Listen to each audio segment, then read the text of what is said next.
Good day everyone. So today we'll be discussing bending shear stresses, and this will be a review. Ay review lang naman to ng mga previous topics natin specifically for bending shear stresses. So ibig sabihin, papasadahan natin yung mga shear stresses na nararamdaman natin dahil sa bending na nagaganap sa isang structure. And also we'll be discussing shear center. Okay? So it is related with each other. Okay? So the first thing that we'll need to do is to define shear center.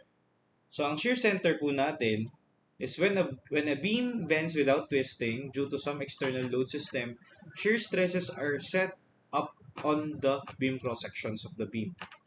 Ibig sabihin, if you remember when we were deriving yung ating flexure formula, you remember na if you have a beam na nag-apply ka ng vertical force, for example, or a perpendicular force, meron yung mararamdaman na tension and compression. Depende kung positive or negative bending yung meron. But remember, that particular tension and compression relates to a shear stress. So kapag ka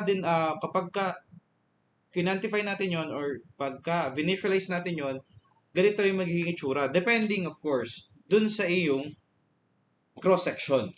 Okay? So makikita mo meron tayong yung shaded area, yan yung graphical representation or visualization ng shear stresses na meron tayo. Then the centroid of this internal cross-section, internal shear force system, ibig sabihin, for example, for this particular cross-section, merong centroids, lahat ng iyong shear stresses. So, if you combine the area of these shaded areas, ito, at ito, meron kang makukuhang centroids. So, that particular centroids, it relates to the shear center. So, sinasabi dyan, the centroid of this internal shear force is often referred to as the shear center. Okay? So, depende of course dun sa cross-section na meron ka or the shape ng cross-section na meron ka. That would depend yun dun nakalagay yung shear center. Okay? The resultant external shear load at this section must pass through the shear center of the section if the twist of the section is to be prevented. So anong ibig sabihin? Imagine niyo for example itong cross section na to, yung C section. Okay? Kapag nag-apply tayo ng load dito, sabihin dito mag-apply tayo ng load. So let me draw for a while. So for example, nag-draw tayo ng load dito. We can think of it na kapag nag-apply tayo ng load dito, magti-twist, iikot yung body natin. Okay? Ang mangyayari parang yung body mo would have a tsura na magti-twist siya pag ganito. Diba? So ibig sabihin, hindi palagi or madalas kapag nag-apply tayo ng load sa cross-section natin, is magti-twist po yan. May kakibat na twisting. Okay? Ngayon, if ever you applied the load in the shear center, wala tayong magiging twisting. Magkakaroon lang tayo ng bending. Kaya gusto nating ma-achieve yon kasi, of course, may kakibat din na shear stresses ang twisting. Okay? Thus, if the shear center is known, it is possible to represent the external load influences by the two systems, one that causes the flexure and the other which causes only twist. Ibig sabihin, naalam natin yung shear center para ma-prevent natin kung ano yung body or kung ano yung shear load system na meron tayo na mararamdaman natin yung twisting lang and yung bending lang. Okay? Again, depende po yan sa cross-section. So, as you can see for example, in these figures. So, meron tayong I-beam dito sa taas, dalawa. So, anong pinagkaiba nila? Itong upper left, vertical yung load natin or yung shear natin, yung shear load V. So, the idea here is dahil nga yung ating body is symmetrical at two axes, vertical and horizontal, yung intersection ng axis na yun, dun mapupunta yung shear center natin. So, madali siyang intindihin. Bakit? Pwede kasing kapag symmetrical yung body natin in both x and y axis or horizontal and vertical axis, most often than not, yun na rin yung centroid ng body. Just like in this case. Okay, just like in this case. So kapag IB mo is symmetrical x and y, okay, again, kapag symmetrical x and y ang body natin ha, ganun ang kadalasan nangyayari. So pag vertical yung load, ito yung nagiging shear load distribution niya. Okay? Kapag naman horizontal yung load, ganito yung shear load distribution. So yung shear load distribution, makikita nyo rin naman yan later. We will explain that further. And again, depende yan sa nakukuha nating shear load. Or in this particular case, shear flow. Okay? Dito naman sa baba, makikita natin is what we call a C-section. Okay? So sa C-section, dito yung color black, okay, yung color black, yan yung shear center. As you can see, yung black shear center is yung color blue centroid. So kapag ganito yung case na hindi symmetrical, okay, hindi symmetrical sa isang axis, for example, magfo-fall under siya dun sa along the x-axis kasi dun, kumbaga, yung line of symmetry mo, in this case, ang line of symmetry mo is the horizontal axis. Dun lang magfo-fall yung shear center mo. Pero, dahil nga hindi ka symmetrical on the vertical axis, you will need to compute kung saan nakalocate yung shear center. Okay? So, yun yung difference. And again, ito naman yung difference ng shear diagram natin kapag ka yung load mo is vertical in this, itong left lower, at dito naman is horizontal. Okay? So again, why is that relevant? Kailangan natin malaman yung shape of the body para ma-compute natin yung shear center. Okay? So I will explain this further naman as we go on.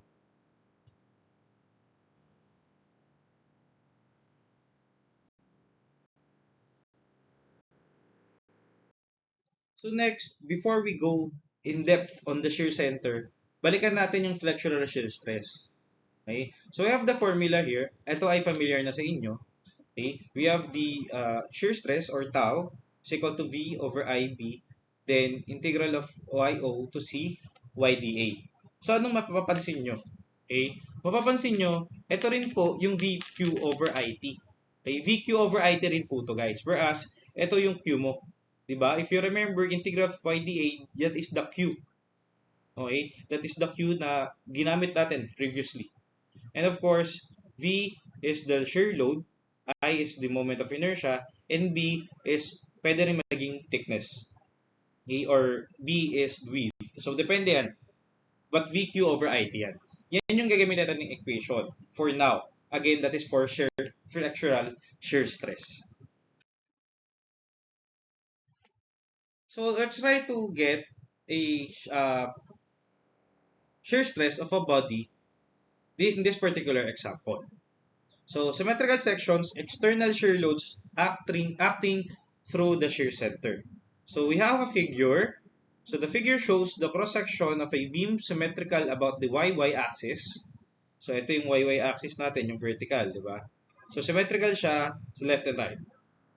Okay? Assume that the beam with this cross-section is subjected to a loading which produces a shear load in the y direction equal to Vy over Vy is equal to 850 pounds.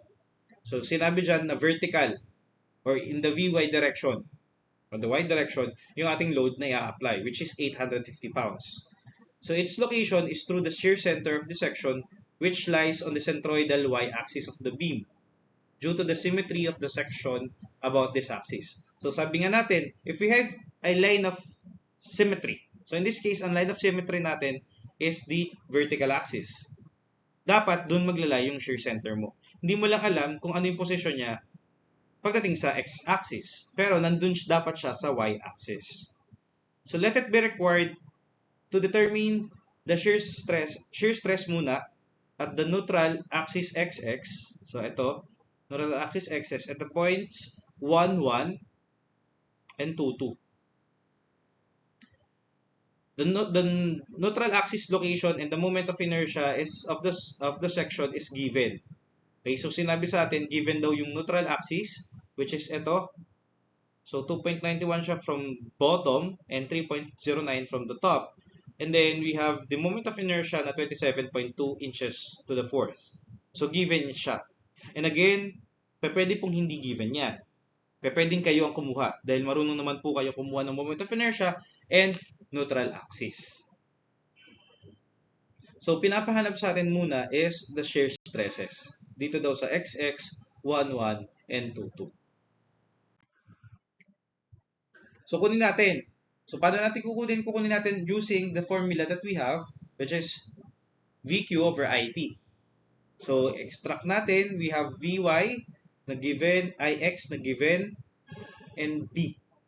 Okay? So, bakit mahalagang IX yung gamitin? IX gamitin kasi yun yung nakakaramdam no VY. Sir, paano pag VX po? IY yung mangyayari. Okay? Then 0 to 3.909. So bakit ganun? Kasi pinutol na natin yung body. So sir, paano pinutol? Ganito yung mangyayari. Okay? So we have a figure A here. So bakit natin pinutol? Pinutol natin kasi ang pinapahanapan sa atin ng shear stresses ay sa XX, sa 11, at 22. So ibig sabihin, pwedeng yung upper half lang yung gamitin natin. Okay? Kasi remember, di ba, using, if you remember the equation that we have, yung VQ over IT, we always start sa neutral axis. Okay? But in this case, dahil nga pinapahanap lang sa atin is sa upper body, yung upper body lang gamitin natin. If ever pinapahanap yung shear stress sa baba, manggagaling pa rin kayo sa neutral axis. Okay? So kaya nilagay natin is 0 to 3.09 na limits ng YDA. So ano po yun? Technically again, that is the Q. So if you remember, ang Q natin is YDA. So pagka derive natin, in-integrate natin yan, that is what? That is the area times the distance. So dito papasok yung table natin to, which is YDA.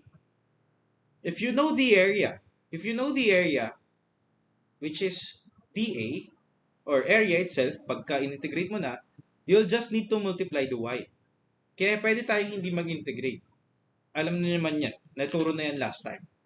So, pinutol natin dito, pinadali natin, guys, compared sa last time na sa previous topics natin ng paggamit ng flexural shear stress, pinadali natin siya. But, if sanay kayo dun sa previous equation or sa previous method natin ginagawa, do it. Please do so. Walang problema. Ito ay mas madaling in a way na solution lang if you want. So, hiniwalay natin yung body natin into manageable shapes. So, lahat ay quadrilaterals. Para alam natin, mas madaling alamin yung area niya. So, we have portion 1, portion 2, portion 3, and portion 3 prime. So, ngayon muna, kunin natin yung YDAs. Okay? So, sa portion 1, you have a height na 2.09. Again, all of these dimensions is given naman dun sa figure. If you want, balikan nyo dun sa figure natin kanina. Okay? And then the width is 0.5. So, you will have an area 1.045. 0.45, tama. Then, the y then is, paano kukunin? 2.09 divided by 2 kasi rectangular siya. So, nasa gitna. So, you just need to multiply this. You will have a YDA na 1.096. Guys, remember po, dito sa ating sample problem, ito ay galing sa libro. Kaya ibig sabihin, round off na to. Okay? In your own solutions, hindi tayo nagra-round off. Hindi tayo nagka-cut. So, hanggat kaya, yung buong sagot ay kompleto tayo. Okay? So, next, we have portion 2, which has a width na 3 and height na 0.5. So, we have an area na 1.5. And its distance, y. So, sa centroid nito, 2.09 plus yung kalahati ng 0.5. Kaya siya naging 2.34. Okay? Then, YDA. Then, ganoon din sa 3 and 3 prime, which is parehas naman sila ng position sa y and parehas sila ng area. 0.5 times 0.5 Yun yung area, that is 0.25, and the y is 2.09 plus 0.5 plus kalahati ng 3, portion 3, which is 0.25. Okay? So with that, we will have a YDA for 3 and 3 prime na 0.71. Okay? Then, summation tayo. Ibig sabihin, portion 1, 2, and 3, 3 prime, ito yung YDA niya or yung Q niya. Okay? Sir, bakit nyo pa sineparate? Kasi, meron tayong hinahanapan pa na ibang parts. Okay? So, please do remember itong part na to. Okay? So, bakit pinapaalala ko sa inyo? Kasi pag kinuha na natin yung tau xx, tau 11, and tau 22, pwedeng ito na yung gamitin natin. And of course, we'll need to remember kung ano yung thickness na meron at that particular part. So, ito yung figures natin for xx, 11, and 22. So, unahin natin sa xx. So, sa xx, meron again, we have vy na 850, and we have 6.026 inches to the cube, inches cube, which is this is the YDA or the Q, and yung given or nakuha nating or given na moment of inertia na 27.2 and the thickness of 0.5. Ibig sabihin, itong yung buong portion ng 1, 2, 3, 3 prime, yan yung buong Q natin. So we have tau xx na 376.625 psi. Sir, paano naman dito? Ang mangyari, tatanggalin mo lang si portion 1. Kasi 1, 1 eh. Di ba? Remember, kapag yung pinapanap ng shear stress natin at a particular line, yung upper or yung lower yung pinapanap. In this case, upper kasi galing tayo sa neutral axis pataas. Okay? So, yung 1, 1, tanggalin natin yung portion 1. So, dito, tatanggalin natin yung portion 1, magkakaroon tayo ng 4.93. So, ibig sabihin, portion 2, 3, and 3 prime, yun lang yung gagamitan natin Q. Yun yung isa summation natin. Kaya ako nasabing mas madali yung table kanina kasi magtatanggal ka lang ng portion. Diba? So, in this case, pinaparap sa atin is T11. So, dahil si T11 ay nasa below, technically below nung putol itself, 0.5 yung gagamitin natin. Okay? So, we have again same V, same I. So, we have tau 11 na 308.125 psi. Then lastly, pagdating dito, yung putol natin would be sa sa 3 and 3 prime. So, ang portion na gagamitin natin is 3 and 3 prime, which is yung 0.71 times 2. Ito yon. And also, yung thickness na gagamitin natin is of course 0.5 plus 0.5 kasi dalawa yung blocks na tatamaan niya, which we will have 44.375 psi. So again, this part is just a review, okay? Para maalala nyo kung paano gumamit no or paano kumuha ng shear stresses. Also, we have this table. So this table po is the maximum shear stresses for simple sections. So we have quadrilaterals, we have circle, we have hollow circles or butas na circle syempre. We have here triangular, we have here a rhombus, okay? And we have ellipse. So ito, kailangan po nating i-memorize. Okay? Also given here is the location of the max shear stress. Okay? Ibig sabihin, dun nakalocate yung dun dapat nakalagay yung maximum shear stress natin. So nakikita naman dyan. So dito yung other or kadalasan 0, pero dito sa rhombus and triangle, may location siya. Okay? Again, you'll need to memorize this para malaman nyo or kung saan yung maximum shear stresses ng simple sections. So dito tayo sa main part of the of our discussion. Okay? So we have shear stresses and shear center for beam sections with one axis of symmetry. Okay? So, pinili ko na lang yung one axis of symmetry kasi mas magulo kapag yung two axis of symmetry. Kaya ang pinili ko is one axis of symmetry lang.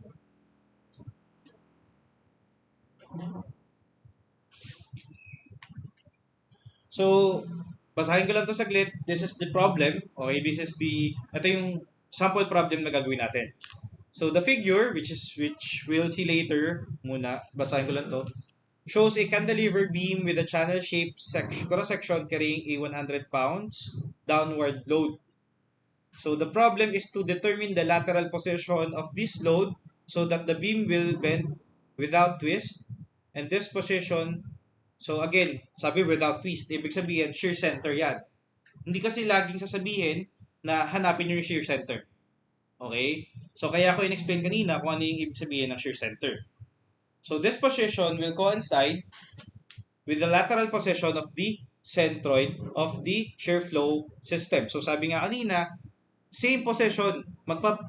Pagbabasihan natin, yung shear center is the same position kung nasaan dapat yung centroid ng internal shear flow natin. Okay, yung total, which holds the external load on the equilibrium without twisting of the beam section. The cantilever beam has been cut with a section ABCD, so makikita ulit natin yan later, which is far enough from a fixed end of the beam, so that the effects of the beam and restraint against the cross-section section warping can be neglected. Ibig sabihin po, yung beam natin na channel section is naka-fixed siya at one end. Pero yung pinakamalayong part yung ginamit natin para ma-neglect po natin, okay, yung section warping. So anong idea? Let me explain muna. So sabihin natin meron tayong pader. Okay? May pader tayo. And we have a beam. Ito yung beam. Connected si beam syempre dun sa pader. Okay? Connected si beam sa pader. Pero again, sinabi dyan, which is far enough from the fixed end of the beam para hindi natin hindi na natin kailangan i-consider yung end restraint against section warping. I-neglect po natin siya. So, malayo itong part na to, dito sa fixed end. Okay, so ito lang tayo magfo-focus mamaya. So, dito tayo magfo-focus mamaya, which is, makikita nyo naman sa figure later.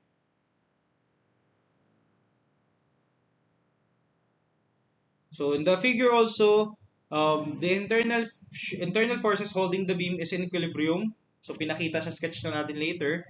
They consist of a longitudinal stress system, tension and compression. So, sabi nga natin, dahil nga inaalam natin yung point ng body na hindi tayo magkakaroon ng twist, magkakaroon lang tayo ng bending. So, dapat meron siyang tension and compression which has its own also shear flow system. Okay? So, in this problem, we are only to consider the internal resisting shear flow system. For the solution of this problem, the moment of inertia must be known. So, if calculated, so kinalculate na daw sa atin or pinigay na sa atin yung moment of inertia. Okay, para mas mabilis. But again, pwede pong sa inyong solutions ay hindi given yung moment of inertia. Or inyong problems ay pwedeng hindi given yung moment of inertia. But in this case, binigyan tayo ng 0.2667 inches to the fourth. So, ito po yung figure natin. So, sabi kanina, meron tayong 100 pounds na body. So, ito yung free end. Okay? Nag-apply tayo ng free end the body dyan. Okay? So, itong part na to is negligible. Kumbaga, yan yung part na para lang ma-apply natin yung load dun sa body. Okay? So, para siyang extension in a way, pero itong part na to is para lang ma-apply natin yung load dun sa system. Okay? And then, itong part na to, yung putol, pinapakita yung shear flow niya. Or rather, yung shear stresses niya. Kung ito ay tension, ito compression. Kaya yan, sigma T and sigma C. Diba? So, ito ay naka-tension, ito naka-compression kasi nga, yung load natin ay pababa. Okay? Also, you can see a flow na pinapakita sa ating small arrows. Yan yung system na nagpapakita ng shear flow natin. Okay? So, si shear flow, and yung pag ito ay pinakita natin sa diagram, ito yan. Pero ito, isa-solve natin to later. Okay, ito kasi, ito yung shear flow diagram natin na masasolve natin using the equation later that we have. Remember lang, okay, remember lang, meron tayong A, B, C, at D. Pinapakita yung flow na susundan natin para di tayo mahirapan. Okay, but, if you want to start sa point D, parehas lang po dapat yung makukuha natin dyan. Okay? So, at point A, if you extract this or i-zoom in natin to or i-magnify natin to point A, ito yung itsura niya. Okay? Remember yung sinabi natin last time, na kapag meron kang free point or free end, this case, free end mo ay A, di ba? Sa A, may free end ka dyan, may zero dyan. Okay, may zero dyan. Kaya papasok sa atin yung equation natin dito. So, we have an equation for the shear flow. Okay, ito po ay given na, hindi ko na i-derive. Pero yung shear flow natin, specifically sa Y, is negative VZ over IX. Tapos, for the limits ng ZA. Okay, summation ng ZA. So, depende sa limits ng body natin mamaya kung ano yung makukuha natin. But with that, remember, as I said kanina, we know that the shear stresses is 0 at the free edge. So, in this case, ito yung free edge natin. Sabihin natin may free edge tayo dito.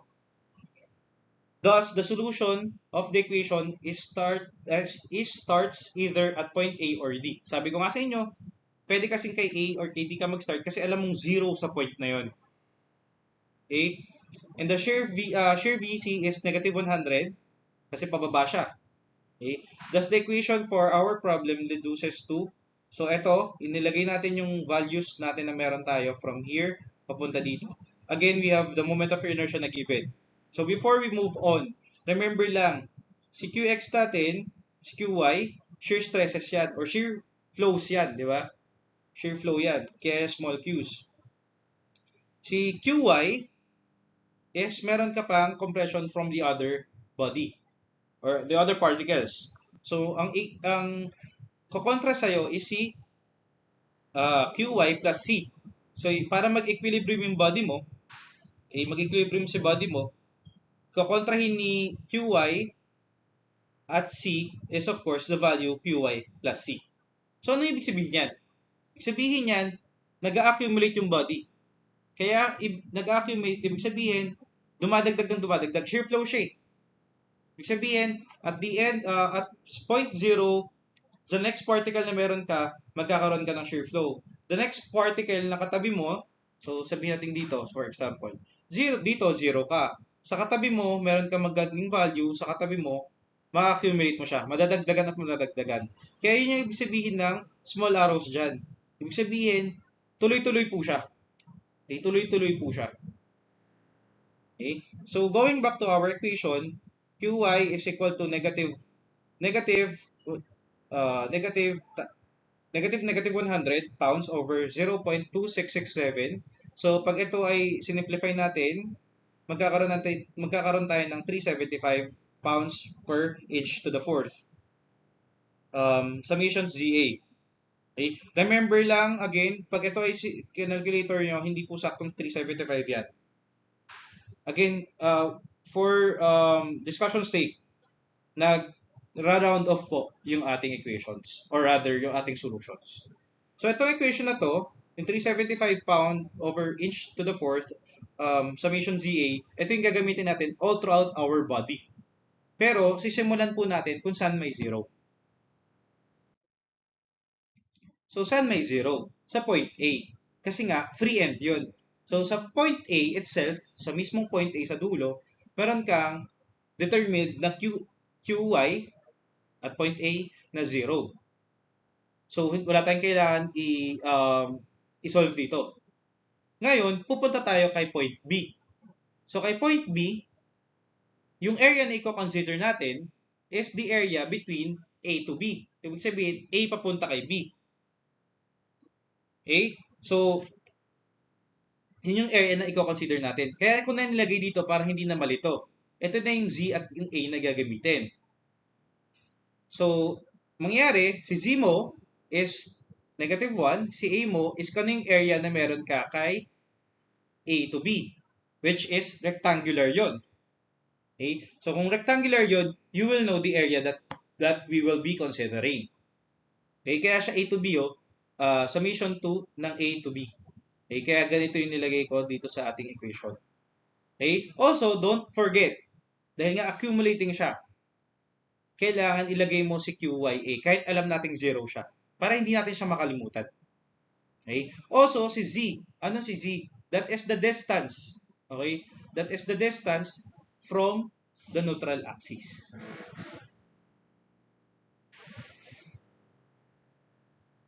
So, meron tayong 0 for the QYA, and of course, yung ating equation kanina, 375 pound per inch to the fourth, and yung summation ZA, which is, pag pinasok na natin yung values na meron tayo, -1 inch. So, again, bakit -1? That is the distance from the neutral axis papunta sa centroid ng area kinukuhanan mo, which is the area between A and B. So, yung rectangle ng A to B. So, dahil bakit negative? Kasi galing kang pababa or pababa ka from the neutral axis. Okay? Then, of course, we have 1 inch na width and height ng rectangle na 0.1. So, magkakaroon tayo ng -37.5 inches per inch. Okay? So, pound per inch. Sorry, pound per inch. So, makikita nyo, shear flow siya. Ibig sabihin, at that particular area, kada inch na meron kang -37.5 pounds na nararamdaman. Again, that's the point of shear flow. Kada inch na meron ka, kada flow na meron ka, may load kang mararamdaman or may shear kang mararamdaman. Okay? So, we have point B. Ngayon, punta tayo kay point O. Okay? Or, pwede rin natin siyang sabihin, yun yung sa neutral axis natin. Okay? So, sa point O natin, same formula ang gagamitin natin. Okay? In this case, nagkaroon ka na ng value. Ito na yung QYB mo. Again, accumulating siya. So, ito, ipapasok mo siya dapat dito. And of course, plus yung same formula, but the difference is from B to point O ka. So, ngayon, ano yun? You will have -0.5 inch ng Z. So, ano yung -0.5 inch? So, meron kang, if you remember yung drawing natin, that is the flange, yung vertical. And kapag pinutol mo yun, you will have one area na 1 inch times height na 1 inch and width na 0.1. Ano yung centroid na itong body na to? Itong centroid ng area na to. Dun mo kunin yung centroid. Okay, kaya siya naging 0.5. Okay, from the height na 1 inch, kalahati. But of course, negative pa rin kasi pababa ka pa rin. So you will have, pag ito ay kinumpute na natin, you will have a QYO or the shear flow at point O na -56.25 pound per inch. So ito, ibig sabihin, from point B to point O, ito naman yung shear flow na nararamdaman. Okay? Again, iba kasi yung nagiging shear flow natin at points na magbabago tayo ng area. Okay? Kasi yun yung factor ng equation eh. Yung equation natin ay may remember equation natin kanina ay may V at may moment of inertia, meron yung Z, meron din A. Kaya lang, yung V at yung moment of inertia all throughout the body hindi naman magbabago. Kaya natin siya ginamit na as a whole. Pero si Z at si A nakadepende sa shape and position. Kaya kailangan nating tandaan kung ano yung i-consider natin. Okay? So next natin is point O to point C. Okay, so makikita niyo dito point O to point C. Remember, galing ka na kay 56.25 na negative. So we have here same formula and you have the same area in a way. Pero nasa taas ka na. Diba? 1 inch na height, width na 0.1, you will have a 0.5 na Z. Positive na siya kasi nasa taas na siya ng neutral axis. Okay? So, if we compute this, magkakaroon tayo ng 37.5 pound per inch. Then lastly, sa point D or C to D, meron tayong C to D, summation C to D, ZA. And positive din yung 1 inch natin and 1 inch for the width and height na 0.1. So magkakaroon tayo ng YD, QYD na 0. So babalik siya sa 0. So, as we said kanina, we just have proven na kapag free end ka, babalik ka kay 0. So kaya si point A at point D, nag-0. Okay? So ano mapapansin nyo? Before we move on to the figures that we have, mapapansin nyo, symmetrical siya. Diba? At which, sa neutral axis ka, pinakamalaking merong shear flow. Ito yun eh. Diba? At point O. Okay? And, kumbaga, magkakaroon ka lang ng movement. Mas mag-mirror lang in a way yung body mo. Kasi symmetrical ka eh. Diba? Symmetrical ka. So, in that case, ganun yung magiging shear flow natin. So, we know that the intensity of the shear flow in the ZY axis, so pakita ko lang yung figure. So, ZY axis, Z is the vertical, X is the horizontal. So, ZX plane at any point is equal to the in that Y direction at same point. Thus, the QX and QZ equal to the QY values. Okay? So, the sense of the QX and QZ shear flows must be known before they are completely defined or known. So, sa figure natin, figure A14.24 shows a free body at this small element point A. So, ito yung point A for example. Ito nga, itong maliit na to, ito yon. For any point below the x-centroidal axis, the equation will give us a minus sign.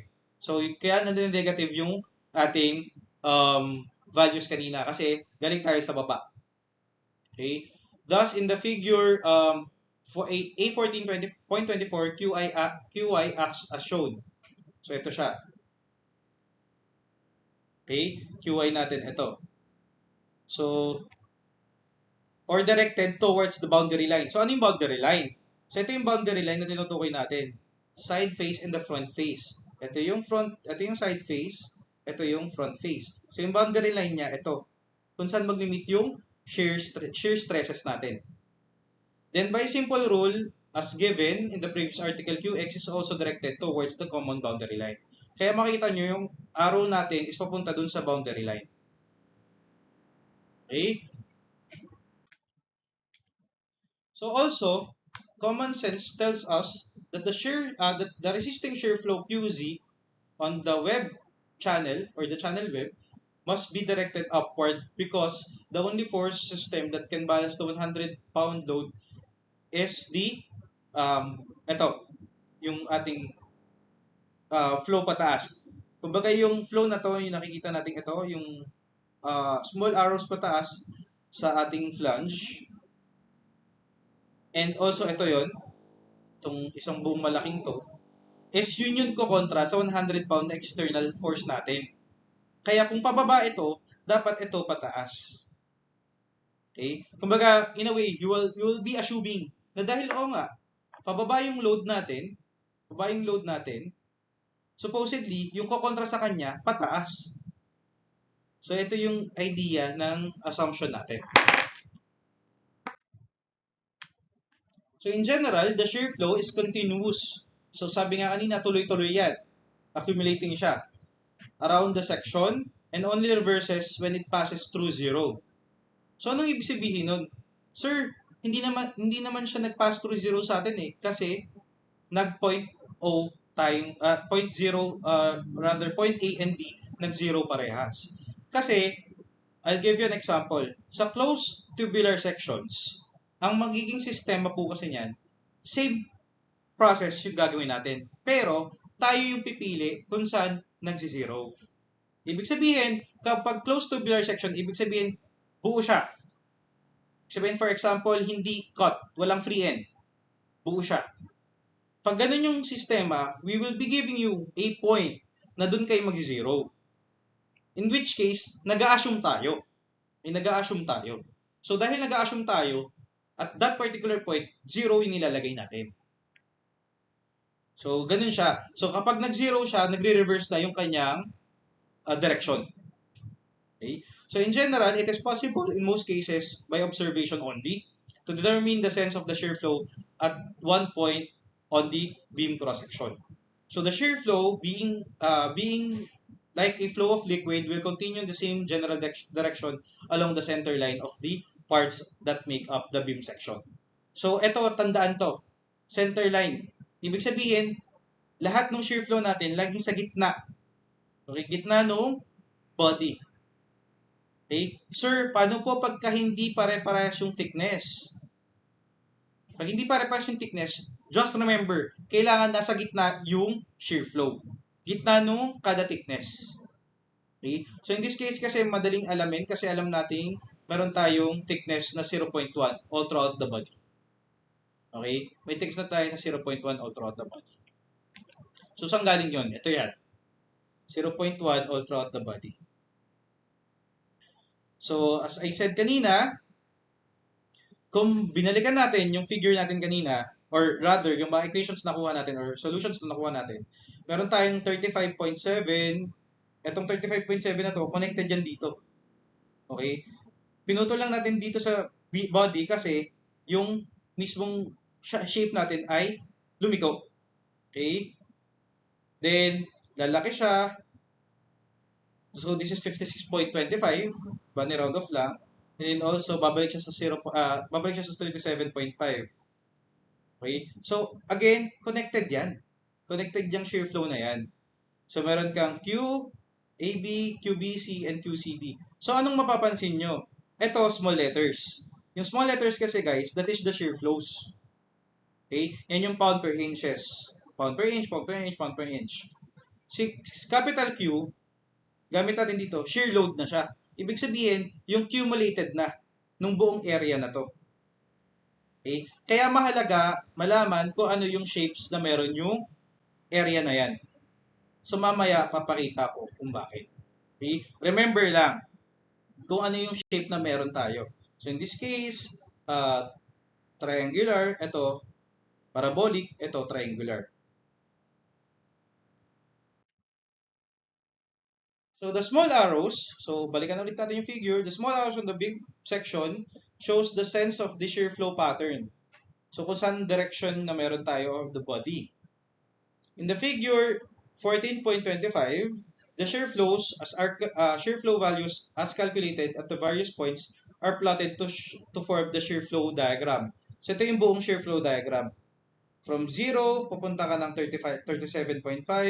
From 37.5, umangat ka ng 56.25. Tapos from 56.25, bumalik ka ng 37.5. And from 37.5, bumalik ka ng 0. Okay, pinaplot natin siya. So, plot muna yung points. Point A, point B, itong dalawa ay point B, point O, point C, point D. Pero paano ma-determine yung shape? Dito natin malalaman. If we use the equation that we have, if you remember the equation natin kanina, that is the VZ over IX summation ZA. Ba naalala nyo kanina? Sa point A to point B,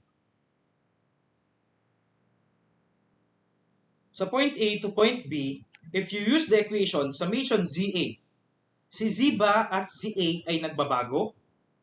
Si Z at si A hindi magbabago. Anong magbabago lang?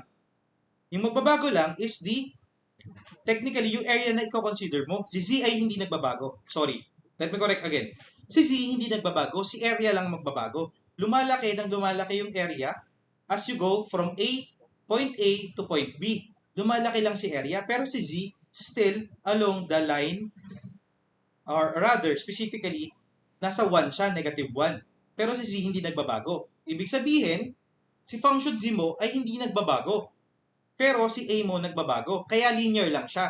Lumalaki lang siya nung lumalaki. But, kay point B papunta kay O, and also kay point O papunta kay C, anong magbabago? As you go up, so unahin natin si point B kay O. Okay, point B to O to ha. So kay point B to O, so point B, papaakyat ka ng paakyat, yung area na kinoconsider mo ay lumalaki. Ay, sorry, lumiliit ng lumiliit. Sorry, mali. Let me correct again. Lumalaki ng lumalaki. So yung area mo, nagbabago din. Also, dahil yung area mo ay nagbabago, as you go, nag-iiba rin yung Z na kinoconsider mo. Kasi nag-iiba yung A na meron ka. Or rather, Z na meron ka. Eh, related si Z dun kay area na meron ka. So, nakalagay dyan, no? Between B and point O, or A and Z, the arm Z changes. And the area also is the function of Z. Nakadepende kay area, or rather, nakadepende si area kay Z. Kaya, yung Q mo ay nagva-vary quadrilaterally. Ibig sabihin, naka-squared siya. Dahil squared siya, parabolic yung shape. Kaya pagdating natin sa shape na to, parabolic po siya. Okay? Then lastly, babalik ka ulit kay linear. Ganun yung idea. Para malaman mo kung ano yung shape na meron yung shear flow mo or yung diagram mo. So, bakit mahalaga yan? Kasi, aalamin mo ngayon yung values ni QAB, QBC, and QCB. Yung mga shear load. So, yung area ng mga shaded parts. Yun yung aalamin natin ngayon. So, the initial problem was to locate the centroid of this shear flow system, which is generally referred to as shear center. So, sa figure 14.25, A14.25, meron tayong QAB, QBC, and QCD, which is the resultant of the shear flow kada area or kada shaded area. So, yung three portions dong cross-section. So, si QAB, meron tayong 1 inch times 37.5 over 2 pound per inch yan. So, sir, paano natin kukunin yan? Area lang ng triangle. Okay, area lang ng triangle, which is base times height over 2. Ano yung base mo ngayon? Yung base mo ngayon is the 1 inch. Yung height mo ngayon is 37.5. Divided by 2. Meron ka ngayong shear load. Shear load kay AB na 18.75 pounds. Then kay parabolic naman, or si BC, dahil parabolic siya, we can divide it. Okay? Meron tayong equation eh. May equation tayo for parabolic areas. Don't worry. Okay? So kay QBC, yung buong vertical component na yung ginamit natin. Okay? So meron tayong height na 2 inches and width na 37.5. Sineparate natin to. So paano natin siya sineparate? Sineparate natin siya, itong part na to, ito yung rectangular part. Okay, so drawing ko lang saglit. If you remember, parabolic siya, di ba? Okay, so yung triangular part,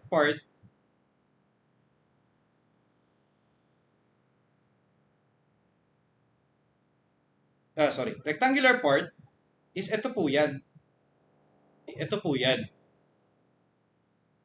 Okay? Kasi para di tayo malito. Alam natin may formula tayo for quadrilaterals eh. So you have a height of 2 inches and width na 37.5 pound per inch. So dito sa second part of the equation, ito yung parabolic. So paano kukunin si parabolic?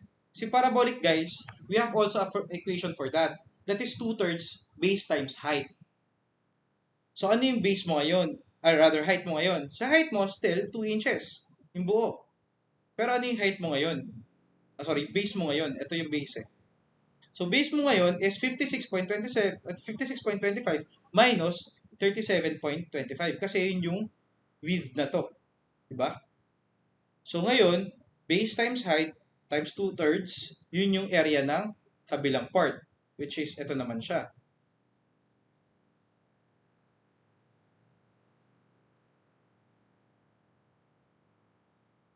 Diba?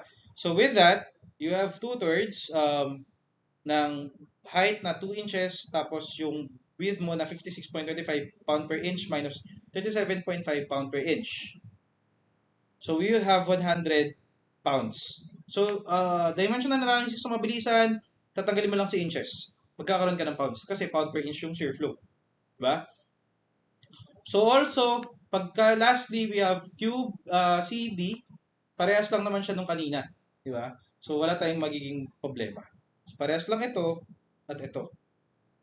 So anong ibig sabihin yan? Bakit ba natin kinuha yung mga loads na yan? As you can see, meron siyang values. And that particular values, may kaakibat yang direction. Diba?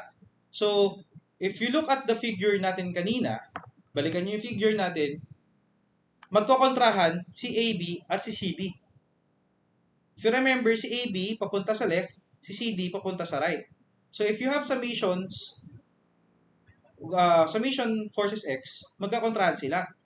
Ngayon, si QBC, ano ko kontrahin ni QBC? Si 100, which is the external load na in-apply mo. Okay? So the resultant R of these three shear flows will now be determined. So summation forces Z, yung 100, si QBC. And si summation forces X is si QAB tsaka si QCD. Diba? Sabi ko nga kanina, magkukontrahan sila. So kaya ka magsi-zero kay summation forces X. Ibig sabihin, si FZ mo ngayon na galing sa loob internally, siya yung kukontra kay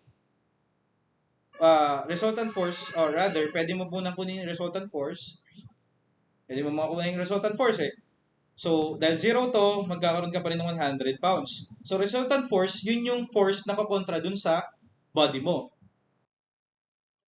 So, the moment of the resultant mo, okay, so, given, meron na tayong shear floor, resultant force na 100 pounds.